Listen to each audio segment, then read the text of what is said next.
Hi, it's me. There are loads of Valorant skins that were either discarded for other designs or forgotten entirely, hiding in the Riot vault waiting to see the sunlight someday. Today I shall show you every discarded skin and every discarded concept that Riot explored which are publicly available. The first part discusses the pre-beta skins and the second part discusses several concept variants and melee variations that were discarded. Let's get right into it. The beta skins. So there were many beta skins that still haven't made it to the actual game. First we got the Luxe collection. The Luxe collection does exist in the game, right? It costs very cheap, only 875 EP, and it looks pretty solid. Well, you will be disappointed to know that back in beta the gun costed the same and had 3 more color variants you could choose from. Personally, I believe they removed these variants because it gave too much value for the cheap cost. Back then they had to decide the tiers and cost for each weapon, right? What weapon should have what cost with what amount of variants to provide. I think they probably had 2 choices. Either they had to increase the price of the Luxe collection since it had variants, or keep the cheap price but remove the variants. So I think they chose the second option. If that is true, I am almost certain that they will not bring them back unless they make a Luxe 2.0 collection. The white and red variants of this collection were heavily praised, and I personally wish we got the red variant as the default instead of the blue one. What do you think? Which one is your favorite Luxe variant? Before proceeding on with the video, I'd like to mention that literally only 1% of you are subscribed. Do subscribe as it helps the channel.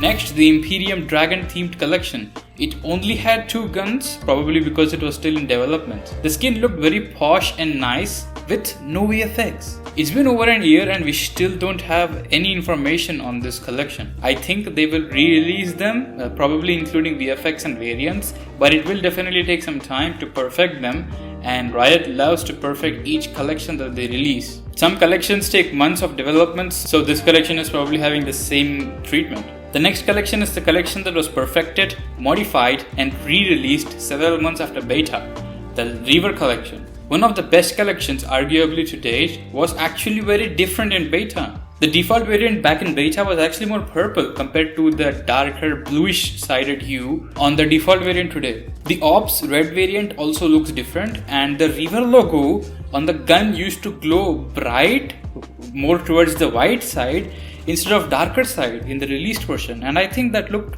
better. The last collection is the Ronin collection, arguably the best looking skin. It was basically the dragon lore in Valorant and it looked insane. This is another collection that is yet to make it in the game, but it had no melee and it was incomplete during the time they released in beta. Just like I said before, I think they are working on these collections, maybe adding VFX, variants and stuff. We might see them real soon since it's been over a year, so we might not have to wait much for this one. And these were the forgotten skins from the beta, all forgotten ones. Now the skins that were released in the game till now, these skins were not developed by simply imagining and then making. For every skin, there are several variations that Riot develops in the form of concepts, and after several passes, the final design, final variants and the final VFX makes it to the game. In this section, I'll show you some discarded concepts of the weapons already released. You might be interested in some of these discarded concepts because they look pretty cool and we can only imagine how they would look in game. At first we got the Spline collection. The Spline concepts depict a few different ideas that they had explored. For the melee they had 2 stances in mind. One has the knife looking like the default knife stance, and the other stance is the modern dagger stance that we have in the game. It also had several different designs built, and I think the final design does look the best. What do you think? The Spline Phantom also had different designs. Here's some concepts, and here's the original one. Look closely and there are many changes in the design. The barrel, position of this big orb thing, the stocks design and the magazine design are all different in these other iterations. The final design has lesser curls and it seems simpler, and that's probably why it made it. And I kinda agree, I like this variation. Here's several ideas that they had for the OMEN melee. My god, these look very incredible. They tried various Japanese traditional weapons and I really hope they bring them to the 2.0 collection. I really like these other ones. Ultimately they went for a claw, but now you know that Oni could have also been a Japanese weapon. It looks insane. The claw also had some variants and hand armor was also involved, but I guess the armor made it complicated since agents have different hands. The Guardian and the Bucky also had some design variations that were thought of. If you look closely, the handle and the barrel have some variations. The Oni Phantom also had several other iterations that they had thought of. What you are seeing on screen, they are not variants, they are not color variations, they are design variations. What the gun's base model was going to look like.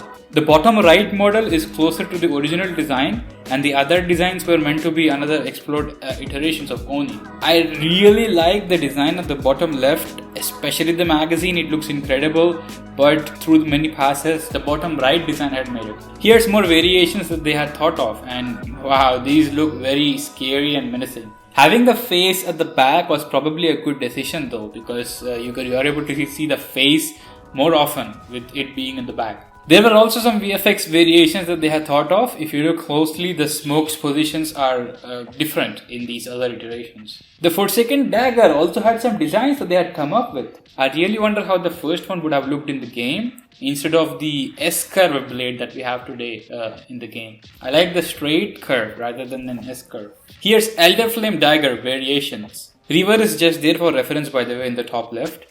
They tried the claw design and they also tried including a dragon as a mini dragon. Apparently they discarded the mini dragon design because it looks like the player is choking the dragon. That's why they had removed that. Also, if you look close, these transparent drawings, I believe, is the passive animation of the knife. Basically meant that the knife probably felt alive like the other weapons of the collection. Damn, would have been sick. The frenzy went through some variations as well. If you closely observe, the magazine and the barrel had variations. The community's favorite Prime Vandal also had variants. Not any variations that we are aware of, but only variants. The variants, my god, how could they not include these, fam? They are incredible. The top left's posh design feels very nice, and the purple one as well, very nice, quite sweet. The Glitchpop was originally a funky street themed skin, and this one went through the biggest design change, but yeah, this is how it was originally thought of. Then they thought about holographic effects and stuff, and the collection had changed entirely. They also planned on having the Spectre at first, but they scrapped it when coming up with the released Glitchpop design. The BlastX also had gone through some small variations,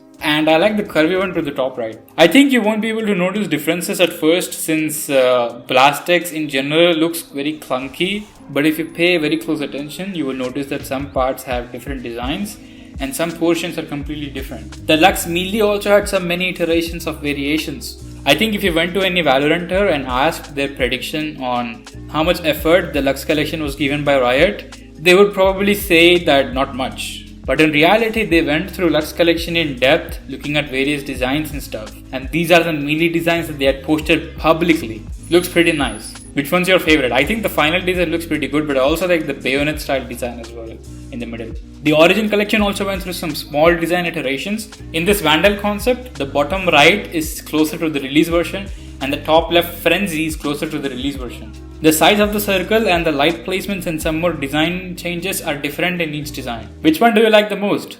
The Vandal also had some color variations, and I cannot agree more with the colors that they had chosen for the release, but these are some variants that they had gone through in the concept ideas. What do you think? The last concept I have for you today is an agent, and that's OMEN.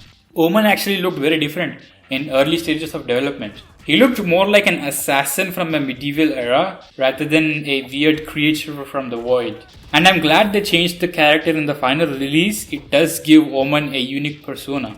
And that's every unreleased and discarded skin that is publicly available. At least from me digging a lot. I hope you enjoyed this video. And it's interesting to know that there are several things that might have ended up being different if somebody chose something else. It's pretty interesting. See you all next time.